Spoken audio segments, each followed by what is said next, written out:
Hiroshima gi atomic bomb pokhaifamda angakpa potlam thengnakhre.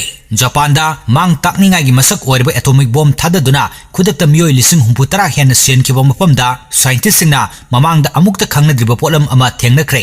Atomic bomb pokhaikiba chahi 34 gi matungda Hiroshima Bay region gi turel mapandagi laingoi marakta gi potlam adu thengnakhibani. Nuclear pokhaiba meteorite impact amasung adai ka hena energy puthokpa thawong singna natural laboratory gi matawgom mamangda khangnaramdaba potlam kaya puthokpa ngami.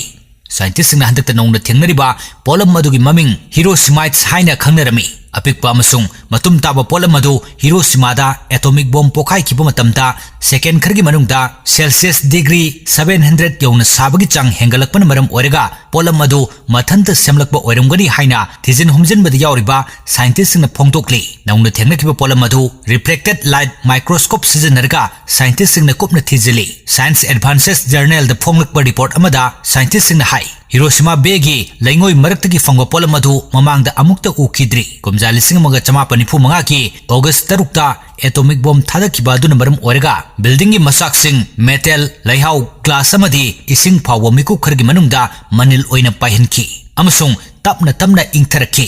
Manil oina paikhat karba potlam sing adu apikpa irik oina ingtharaklaga akoibagi mafamda koisai chaina lehui. Atomic bomb pokhaikiba chahi 30 gi matungdasu haujik phawa Hiroshima Bay gi laingoi marakta asiguma potlam kaya chaidunu leiri. Mamangda pangthokiba study gi report ta Celsius degree 1900 yawna sabagi chang hengalakpa matamda mathanta semjarakpa potlam aduda calcium, aluminium, silicon glass sing yawi haina phongdoki. Adubo handakta scientist singna nauna thengnariba potlam asidi mamangda amukta ukidri. Nauna thengnariba potlam asida iron chromium alloy yauna iron marang kaina yawi alloy kyamarum yawrumba thengnaki. Maduda sunatana nickel, magnesium sung molybdenum su chang khar khar yawrumba thengnaki hairi.